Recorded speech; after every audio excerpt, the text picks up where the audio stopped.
Welcome to this Excel Basics video tutorial.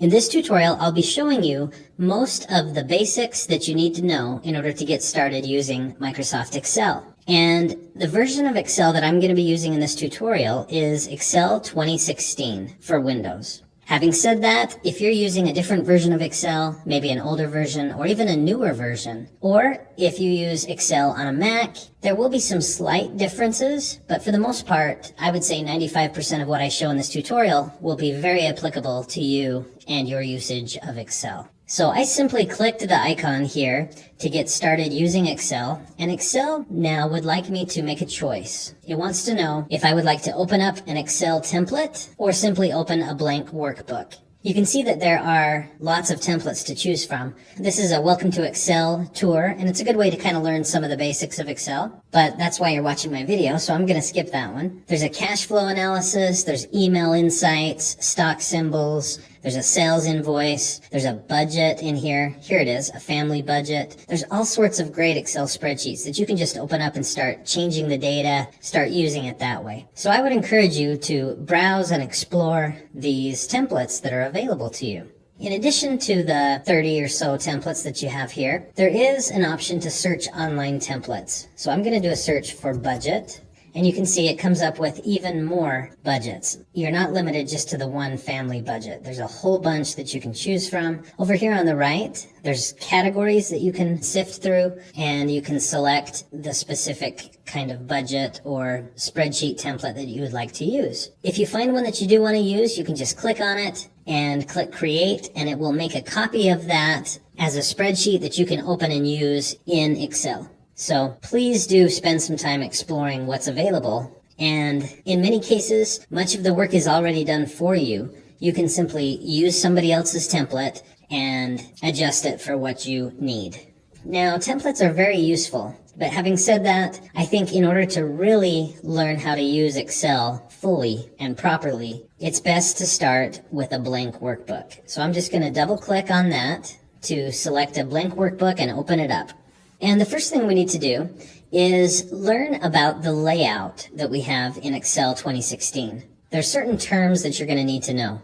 First of all, across the top, we have some tabs. Okay, we have the Home tab, the Insert tab, Page Layout, and more, as you can see. Each of these tabs is pretty important. And when you click on a particular tab, it opens up a ribbon. Okay, this is the ribbon for the Home tab. If I click the Page Layout tab, I get the Page Layout ribbon. Now each ribbon is divided up into groups. So you can see I have a Themes group, I have a Page Setup group, a Scale to Fit group, and these are all on the Page Layout ribbon. And I get to that ribbon by clicking on the Page Layout tab. So those are some important terms that you'll need to know. Tab, ribbon, group. And you'll notice in the corner of some of these groups, there's what I like to call a launch button. Okay, so the Scale to Fit group has a little launch button in the corner. The Sheet Options group has a launch button in the corner. The Arrange group doesn't seem to have one. Now, what are these launch buttons? Basically, you can click on those launch buttons to give you even more options. So what Microsoft has done here is they've tried to fit all of the page layout options on this ribbon. But of course, there's a limited amount of geography. There's a limited amount of space that they have to work with. And so sometimes they can fit everything in that little group. Sometimes they can't. And if they can't, there's a launch button that you can click to get even more. So that's why some have a launch button, some don't. Okay, I think it's important to start with that terminology because I'm going to be using it throughout this tutorial. All right, a couple of other layout terms that you're going to need to know. In the spreadsheet itself, this is the spreadsheet, and spreadsheets are made up of columns and rows. Okay, so you can see we have an A column, a B column, C column, etc. And if I browse to the right, okay, you can see that there's even more than that. And if needed, it'll just keep going to the right, adding more and more columns. Okay, once it gets to Z, it goes to AA, column AA. And so lots and lots of columns in this spreadsheet. Now, what about rows? I have row number 1, row number 2, row number 3. Okay, so spreadsheets are made up of columns and rows. Now the intersection of a column and a row is what produces a cell. So this is a cell. And every cell in Excel has a name. Okay, this particular cell is named C2. And you can imagine how I got that name. It's just the intersection of the column and the row. This particular cell here has a name. It's M9. And this is I16. Now, that may seem obvious and unimportant, but it's actually very exciting and powerful that every cell in Excel has a name. Because it has a name, you can describe it, and you can have Excel do certain things with the content in each cell. We'll get to that a little bit later. All right, now in addition to columns, rows, and cells, there's another part of a spreadsheet that you need to know about, and that is a range. Okay, now a range is a group of cells that are together. A range could be this, it could be this, it could be this, it could be any number of things. It's basically a group of cells that are next to each other, that are together. And guess what? Ranges can also be named, just like cells can. So just like this is named L7, I can also name this. Okay, now the way you name a range is you start in the upper left and you name the cell in the upper left. So this is L7, and then you say the word through. So L7 through, and then you say the name of the cell in the lower right, N12. So L7 through N12, that is the name of this range. Now, in the back of your mind, just tuck this piece of information. The way you would write the name of this range is you would write L7 through. The symbol for through is a colon, and then you would put N12. So that is how you would write the name of the range that you see here. Okay, I'm going to tap escape to get out of that because I don't really want to type that in the cell. So that was some background information that you're going to need in order to really use Excel properly. Now that we've talked about the layout of the ribbon and the tabs and the groups and things, and also the spreadsheet itself, with the columns, the rows, the cells, and the ranges, and actually I should add a couple more, you can see that this is all on a sheet, sheet 1. And I can add a sheet 2, sheet 3, etc. Each of these sheets added together is what creates a workbook. So sheets or worksheets add up to a workbook. Okay, so now that we've got all of that as a foundation for our Excel use, let's now start actually creating and working on an Excel spreadsheet. Now, to make this a little bit more interesting for you to look at, I'm going to zoom in a little bit. So I'm going to use this slider in the lower right corner, and I'll just click and drag to zoom in on my spreadsheet. Okay, so that should be a little bit easier for you to see. And now I'm going to click on A1 and enter some data in this A1 cell. And just as an example, let's say I want to use Excel to create an inventory of my movie collection. Okay, now this could be anything. If you're a teacher, maybe this is the supplies that you have that you loan out to the students. Or if you're a secretary at a school, let's say you're in charge of keeping track of the supplies at the school, whatever it might be. But let's say I want to do an inventory of the movies that I own. First thing I want to do is maybe put a little title in there. So I'm going to type in A1 and I'll type movie inventory. And you'll notice that my text is bigger than the cell itself. It goes too far to the right. But you know what? Don't worry about that. Just hit enter or return on the keyboard, and I've successfully entered my first data into this spreadsheet. Now, it looks like these words, movie inventory, are spilling over from A1 into B1, but in actuality, that's not true. It's an illusion. Both of these words are stored in A1. If I click on B1, I could type in B1, and hit return or enter, and you'll notice that movie inventory is still stored in A1. Okay, so they don't interact, they don't interfere with each other. So no need to worry if your text is too wide to fit in A1.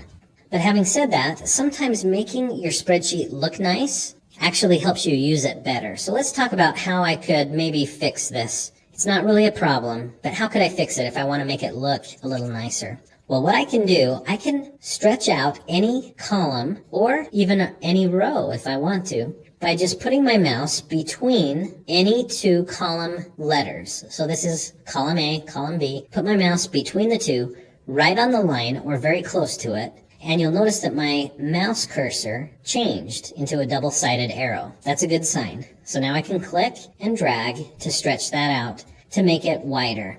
Now you may have noticed when I entered movie inventory into that cell and I hit enter or return, it automatically moved me down. In Excel, when you tap enter or return, you move down the spreadsheet. If you want to move up the spreadsheet, you can hold shift and hit enter or return and it will move up. Okay, so shift enter or shift return moves up, enter or return moves down. Now, what if you want to move to the right? Maybe I want to type something in B1. What I would do is I would tap tab. Tab moves you to the right. So I could enter more text there and then tap tab and enter more text there and just keep tabbing over. What if you want to move left? I bet you can guess what it is. You would hold shift and tap tab. So shift is basically used to do the opposite of whatever it would be otherwise. So enter, return is normally down, but shift, enter, return is up, tab is to the right, shift, tab is to the left.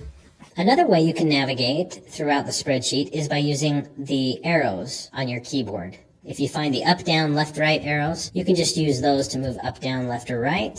It's a little bit more awkward than using enter or shift enter, but that's another option. And of course, you can also use your mouse to click on where you want to go. But I'll tell you, if you can learn to use Excel simply with the keyboard without using your mouse very much, it's really going to go a lot better for you.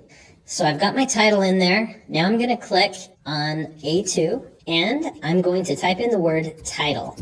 That's where I'll put the movie title. Now I'll tap tab to move over to the right and I'll put in date purchased, tab again, rating, tab again, value, tab again, genre, and tab again, location. And that will store quite a bit of information for me about my movie inventory.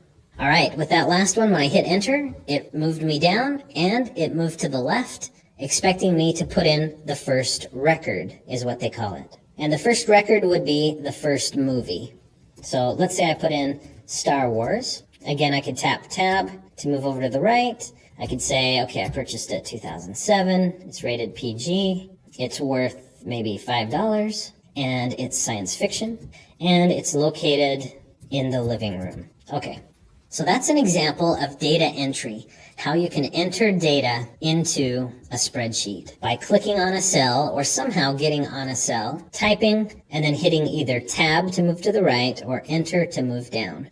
Now, as another example, I'm going to type in another record and I'll put in some other information here. And at this point, let's say I notice a misspelled word and I would like to fix that. Okay, you'll notice that I misspelled empire. If I click on cell A4 to try to fix that misspelling, watch what will happen. As soon as I type, it erases what was there. Okay, the reason why is because when I clicked on that cell, when you click on a cell, anything that you type replaces what is there already. It deletes what's there and then replaces it with whatever you type. So there's a distinction I need to tell you about. There's a difference between being on a cell and being in a cell. To get in a cell, you have to double click on it. Okay? Notice what happened when I double clicked on that cell. It actually jumped me inside the cell, and now I have a cursor that's flashing. And I can click or I can use the arrow keys to move that cursor where I want it to be. So there is a big difference between being on a cell and being in a cell. In this case, I don't want to be on the cell. I don't want to replace all of the text in this cell. I want to click twice quickly. Now I've jumped inside it and I have this cursor and I can move it where I want it to be, fix the misspelling, hit return. Again, that may seem like a very small, insignificant thing, but Excel is all about details. And all of these little details will really enhance your use of Excel. So please stick with me and pay attention to these details, and I promise your use of Excel will be much more satisfying and effective. Now give me a few minutes to put in a few more records, and then I'll resume the tutorial. Okay, so I've finished putting in some movies here, and some records is what they're called. Each of these rows contains a record. And to help you see this a little bit better, I'm going to zoom back out a little bit so you can see I've put in quite a few movies here. Now, what we need to do next is dress this up a little bit, make it look a little better. It just doesn't look quite right to our eye at this point. So what are some things that we can do to make this look nicer?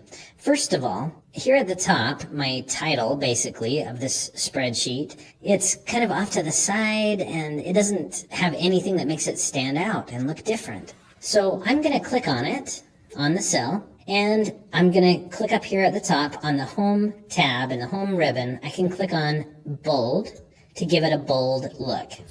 So that will help it stand out. Notice that I can also use the paint bucket tool to paint the background of that cell.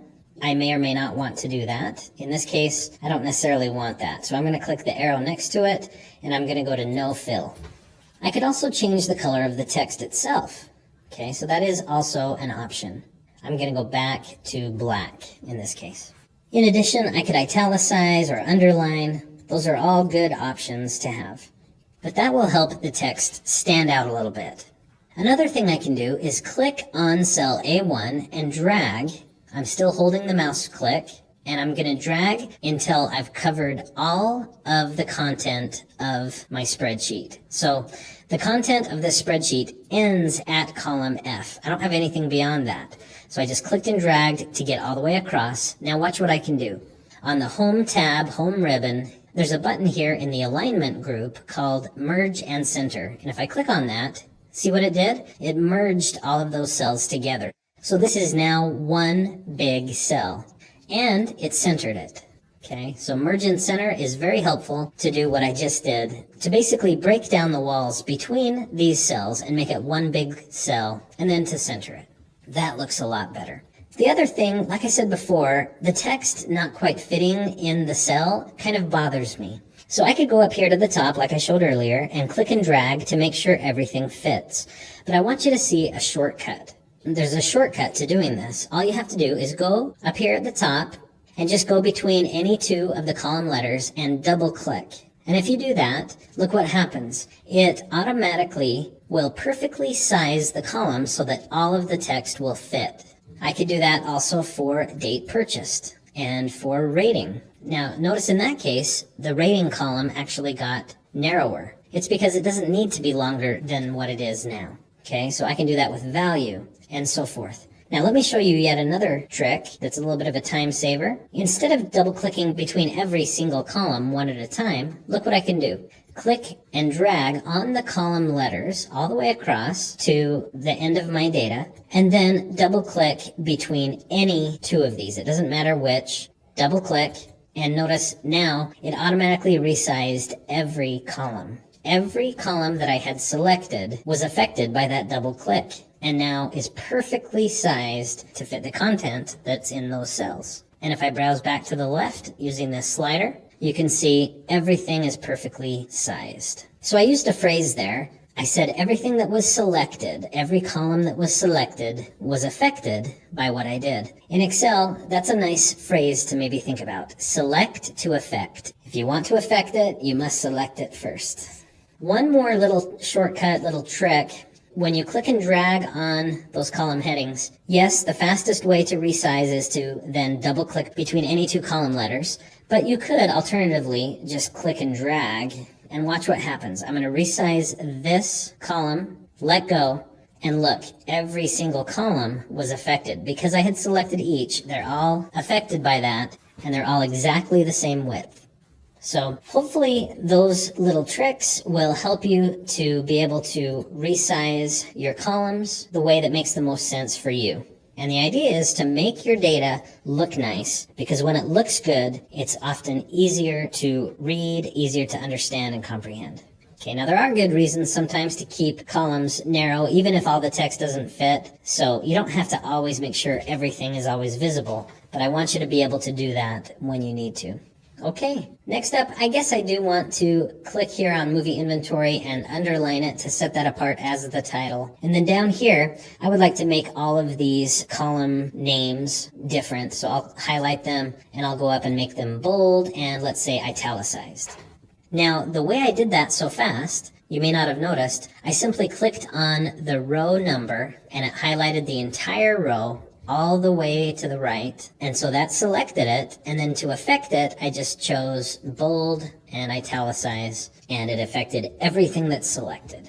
So at this point, I hope that you are familiar now with the different names of the layout in Excel. We know what to call the different things like the tabs, the groups, the ribbons, things like that. We also know about columns, rows, cells, and ranges, sheets and workbooks. And we know how to enter data and then how to select it, to affect it, and to change how it looks on the screen. And we also know how to adjust the column widths. And I didn't show this explicitly, so let me just quickly do that. Notice that you can affect the rows as well. So I can make rows taller than they would have otherwise been. I can double click between them to perfectly resize. I can affect more than one at a time by selecting more than one row.